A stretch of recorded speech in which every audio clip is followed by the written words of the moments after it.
तो जैसे कि लास्ट एपिसोड के अंदर हमने देखा था, जो ये हाव होता है वो लिंचू जो होती है उसके लिए एक बोतल और पेपर जो है वो छोड़कर चला जाता है और बोलता है कि सीनियर आप काफ़ी ज़्यादा कमज़ोर हो, तो ये मेडिसिन आपको रिकवर करने में आपकी मदद करेगी। जो देखकर अब जो लिंचू होती है उसकी भी आंखों में आंसू जो है वो आ जाते हैं और वो अपने आंसुओं को पूछते हुए अपनी बोलती है कि सच में वो हैंडसम यंग मैन जो है वो बिल्कुल मेरे टाइप का है। और अब उसके इतना बोलते के साथ ही हमारा व्यू जो होता है वो ग्रेट चिया और जो साउथर्न ट्रेन जो रीजन होता है उसके जो बॉर्डर होता है वहाँ पर आ जाता है, जहाँ पर कि हम काफ़ी ज़्यादा भीड़ भाड़ जो होती है उसे देखते हैं और हम देखते हैं कि एक लोकल बस जो होती है वो वहाँ पर जा रही होती है। और अब हम बस के अंदर का सीन देखते हैं, जहाँ पर कि बस के अंदर भी काफ़ी सारे लोग जो होते हैं वो बैठे हुए होते हैं और हम देखते हैं कि ये हाव जो होता है वो भी उसी बस के अंदर बैठा हुआ होता है। और अब बस के अंदर की स्मेल को सूंघने के बाद में ये हाव जो होता है वो बोलता है कि सच में इस बस के अंदर की जो स्मेल है वो तो बहुत ही ज़्यादा बुरी है। शुक्र है कि यहाँ पर जो सिस्टम है उसने मुझे शील्ड जो है वो प्रोवाइड करा रखी है, नहीं तो इस स्मेल के कारण तो पता नहीं कब की मेरी मौत हो जाती। नोवा के मुताबिक जो बाकी के 3 एजेंट है वो यहाँ पर अलग अलग एरिया में जो है वो फैले हुए हैं, लेकिन इस टाइम पर उनके ऊपर बहुत ही ज़्यादा काम का प्रेशर है। इस टाइम पर यहाँ पर जो कि उसकी जड़ है वे लोग उसे ढूंढ रहे हैं और उस की उसकी जड़ को ढूंढकर पूरी तरह से ख़त्म जो है वो कर रहे हैं। लेकिन यहाँ पर टेयर ट्री के अंदर जो लोग जो है वो केओस मचा रही है वो आतंकवादी जो है वो यहाँ पर हमारे रीजन के जो है वो नहीं है, बल्कि वे दूसरे रीजन के है, जिसका मतलब है कि अगर एक को मारा जाता है तो दूसरा उसकी जगह ले लेगा। जिसका मतलब है कि यहाँ पर उन आतंकवादियों को मारना है इस चीज़ का मूल कारण जो है वो नहीं है। और यही कारण है कि इस टाइम पर जो हमारे तीनों के तीनों एजेंट हैं उनकी आइडेंटिटी जो है वो एक्सपोज जो है वो हो चुकी है, तो इसीलिए अगर मैं यहाँ पर जो काम है वो करना चाहता हूँ तो मुझे शेडो में रहकर ही काम जो है वो करना होगा और जो इसकी रूट है उसे ढूंढकर पूरी तरह से ख़त्म जो है वो करना होगा। और अब ये हाव के इतना बोलते के साथ ही अचानक से हम देखते हैं कि ये हाव की बस के आगे अचानक से एक कार जो होती है वो आ जाती है, जो देखकर बस का जो ड्राइवर होता है वो चिल्लाते हुए जो वो कार वाला होता है उससे बोलता है कि क्या तुम देखकर जो ड्राइविंग है वो नहीं कर सकते हो, क्या तुम्हारा दिमाग जो है वो ख़राब हो चुका है। और अब उस बस ड्राइवर के इतना बोलते के साथ ही अचानक से हम देखते हैं कि कार के अंदर से एक बंदा जो होता है वो निकल कर बाहर आ जाता है और वो बंदा जो होता है वो गुस्से में देखते हुए कार का जो ड्राइवर होता है उससे बोलता है कि डोर को ओपन करो, जो तो सुनकर वो बंदा भी काफ़ी घबरा जाता है।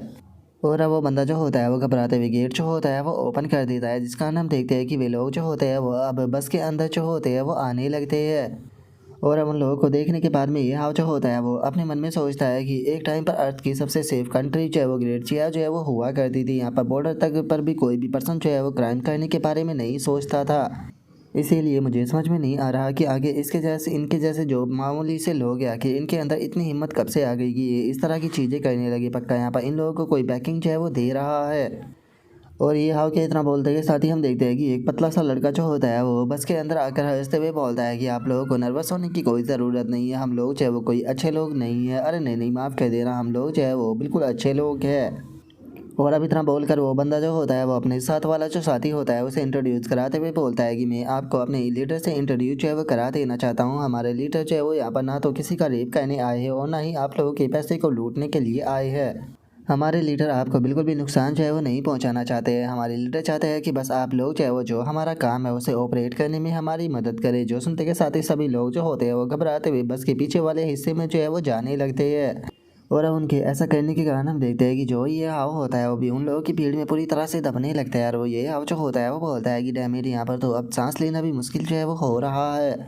और अब उन लोगों को इस तरह से पीछे हटता हुआ देखकर जो वो लड़का होता है उसे बहुत ज़्यादा गुस्सा जो होता है वो आ जाता है और वो गुस्से में चिल्लाते हुए बोलता है कि मैंने बास्टर्डो तुम लोगों से कहा कि हम लोग जो है वो अच्छे लोग हैं, लेकिन उसके बाद में भी आखिर तुम लोग जो है वो ये क्या कर रहे हो, क्या तुम्हारा दिमाग जो है वो ख़राब हो चुका है। कोई भी अपनी जगह से जो है वो नहीं हिलेगा, अगर कोई भी अपनी जगह से हिला तो याद रखना मैं उसे बीच में से काट दूंगा।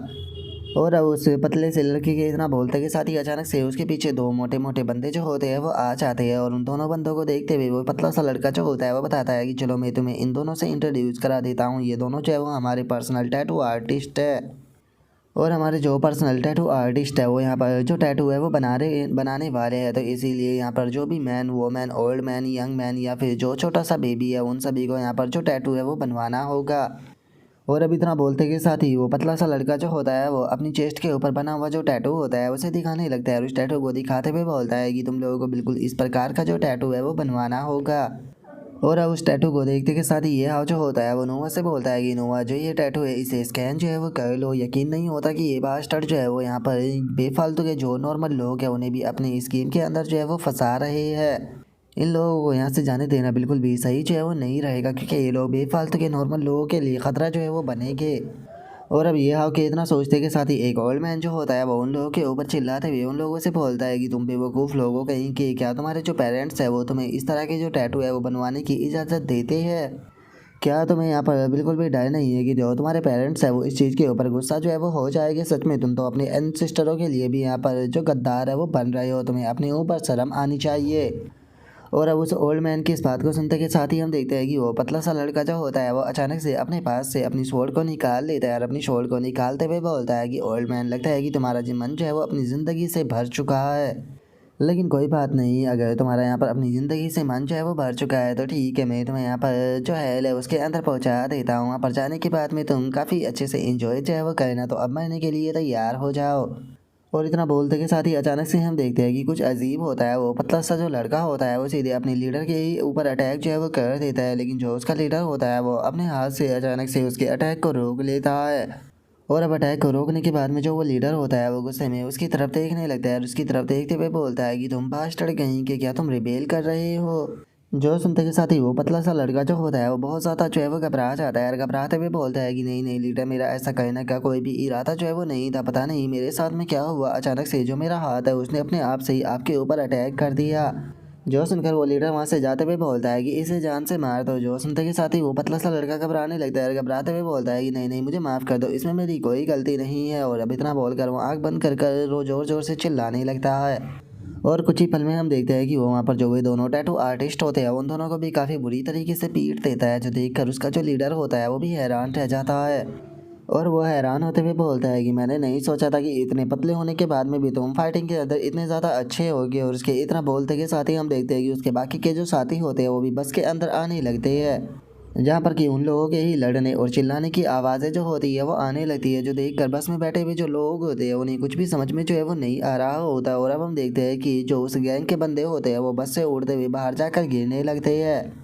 और वहीं दूसरी तरफ हम उस पतले से लड़के को देखते हैं जिसने कि सबको पीट रखा होता है, लेकिन पीटने के कारण उसके हाथ और जो उंगलियां होती है वो भी टूट चुकी होती है। और वो रोते हुए बोलता है कि सच में ये मैं नहीं हूँ, मेरे दोनों हाथ और जो उंगलियां है वो टूट चुकी है।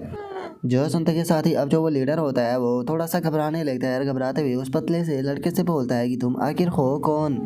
जो सुनते के साथ ही वो पतला सा लड़का जो होता है वो अचानक से अपने लीडर के मुंह को पकड़ लेता है और उसके मुंह को पकड़ते हुए बोलता है कि लीडर यकीन करो ये मैं ही हूँ। और अब इतना बोलते के साथ ही वो अपने लीडर को ही गिरसाते हुए वहाँ से लेकर बस में जाने लगता है। जो देखकर उसका लीडर चिल्लाते हुए बोलता है कि बास्टर्ड मुझे जाने दो, मेरे सर को छोड़ो। जो सुनकर वो पतला सा लड़का बोलता है कि बॉस मैं अपनी बॉडी को कंट्रोल नहीं कर पा रहा। और अब इतना बोलते के साथ ही वो उसे अपनी जो छोटी सी गाड़ी होती है उसके अंदर बैठा कर ले जाता है। और गाइस सच बताओ तो यहाँ पर मुझे भी समझ में जो है वो नहीं आया कि यहाँ पर आखिर क्या हुआ। अगर मैं सही से गेस जो है वो कर पा रहा हूँ तो शायद जो ये हुआ है उसने यहाँ पर जो अपनी इल्यूज़न टेक्निक है उसका इस्तेमाल करते हुए उस बंदे को इल्यूज़न के अंदर फंसा कर उसकी बॉडी को कंट्रोल किया होगा, या फिर शायद कुछ और भी जो है वो हो सकता है। लेकिन ये हमने यहाँ पर किस प्रकार की टेक्निक का इस्तेमाल किया है इसके बारे में हमें आगे ही पता जो है वो चल पाएगा।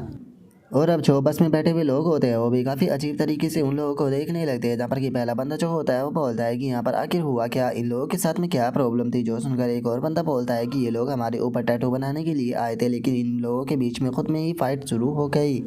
जो सुनकर एक और बंदा जो होता है वो बोलता है कि यहाँ पर जो यंग मैन था उसने सारे ही ग्रुप को जो है वो पीट दिया, वो यंग मैन काफ़ी पावरफुल था। जो सुनकर एक और बंदा जो होता है वो बोलता है कि क्या ऐसा हो सकता है कि ये यंग मैन जो था वो असल में एक अंडरकवर एजेंट था इटर्नल अफेयर ब्यूरो का। जो सुनते के साथ ही एक और बंदा जो होता है वो बोलता है कि हाँ टीचर चैन ऐसा हो सकता है।